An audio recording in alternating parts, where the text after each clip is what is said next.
Okay, y'all, I am going to draw one of our super fun owls. We do this one all the time at Pizzazz, and it's just a really fun one. I'm using a permanent black marker. You may want to start with just a pencil, and then you can trace with your black marker. Okay, so we're gonna start with a circle. This is gonna be our fun owl. So these are gonna be the owl's eyes. We wanna try to make them big, try to make them similar, but it's okay if they're not exactly similar. It's pretty hard to get them exactly the same size. Then we'll do another circle inside. Then we'll do another circle for the eyes. So I have my eyes kind of looking down this way. You could have them looking up or to the side or anything. Then I'm gonna do a nose. Now my nose is just gonna look like a V sorta, okay? Kind of like a V, it's got a little bit more of a curve. Now for the ears and the head, we're gonna start here. We're gonna end here, okay? But watch what it does. It's not gonna be like this. It's gonna go ear, head, ear. Okay, so notice I didn't go up and then come all the way back down for this ear and then do that ear and then the head. It's all one line. Next, we're going to do the wings. So I'm going to start here, do a curve and a curve. Okay, notice this didn't come back and end at the same place that it started. If it did, it would kind of look like you could just tear that feather off, okay? Has a little bit of space. Here we go for this one. I'm running out a little bit of a room. Now, one thing you want to make sure that this is about the same. It comes down to about the same place that this does. You don't want one a whole lot shorter than the other one. And then notice it hits there. Now I'm going to do kind of like a smiley face right here. Of course, it's not really a smiley face. It's just the bottom of the owl. For the feet, I'm going to go 1, 2, 3. Okay, 1, 2, 3. Now, do you see what we just did? We just did an owl with just a few simple steps. So now it's time to add some fun detail. I like to add like these little half polka dots.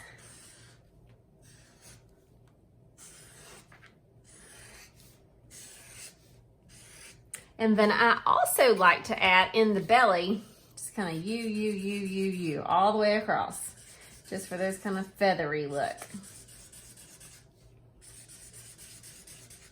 Okay, and then, so like if you're doing this with a pencil, you might want to pause it and then go ahead and trace with your marker. But let me tell you one tip of what to do with your marker. When you're coloring the eye in, go ahead and make a little circle like that. And then color everything else in, but leave that one little eye, that one little circle white so that it looks a little bit like a glare. Okay, kind of like a twinkle in the eye. This is just a little tip that I like to do. If you accidentally color over it, no biggie. And there you have a super cute owl. So I am going to, let's see, I'll draw like a branch that it's on. And then it is time to paint. So I've got my Crayola washable paints.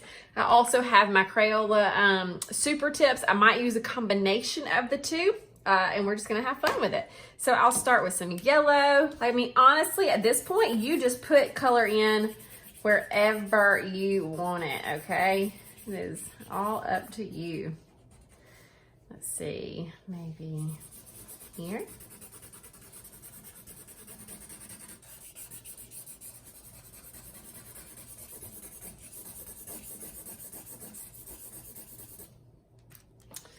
And do maybe some pink.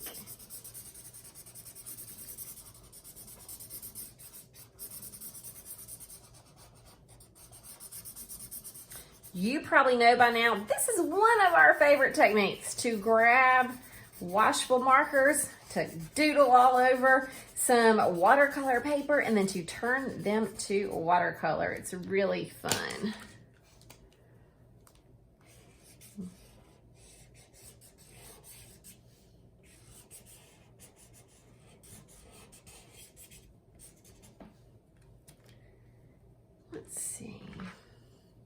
I might do some of these. I've got another blue over here for the polka dots. So anytime you are doing art, you are constantly making decisions. What colors am I gonna use? What colors look good together? You know, you're constantly making those decisions, and there's not really a right or wrong on this, okay? You pick which colors you wanna do. I know I want this and this to be orange and this to be brown. I'm going to use my watercolor paints only because I don't have my whole collection of markers out at the moment. So I use what I've got. I've got my watercolors. So to begin with, I'm going to always start with the yellow when I'm doing this technique so that the water is not too dirty.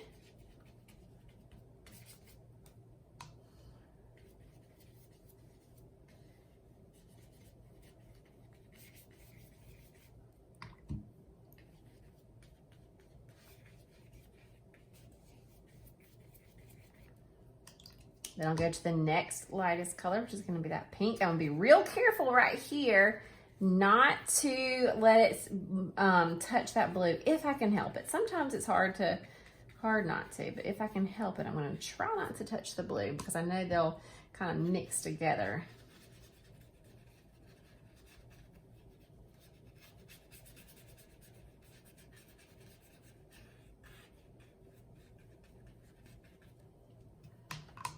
Now I'm going to get my orange. I might go for a little bit of the darker too.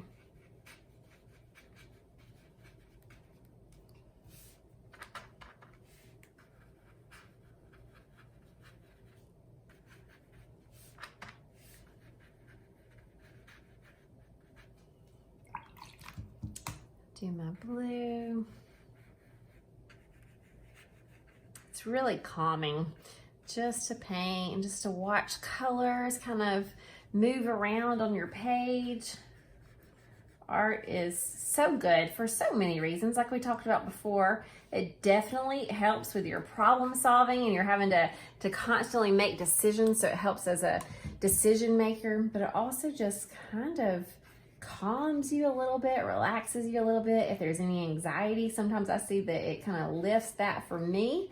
Sometimes it brings families together. You may be doing this with a mom or dad or grandma or brothers and sisters. And so that's another cool benefit of art, is that it can bring kids around a art table, a kitchen table or something all together and just have fun. There's just so many life lessons that can come from art too.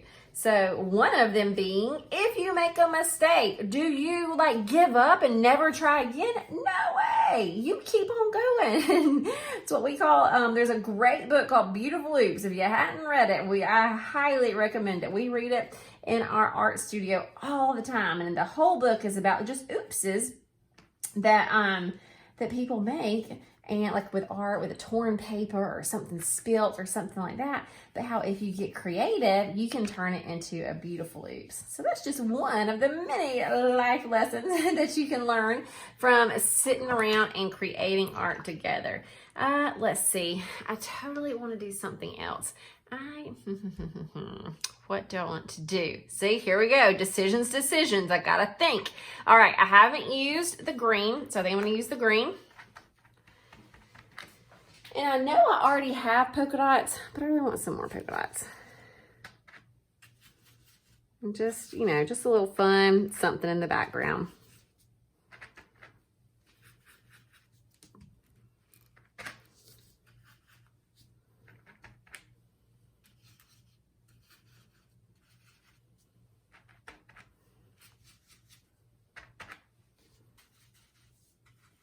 Okay, y'all, and that is it. As always, feel free to put your own spin on it, do your own thing, and be sure to post your finished products right here so we can see. All right, see ya.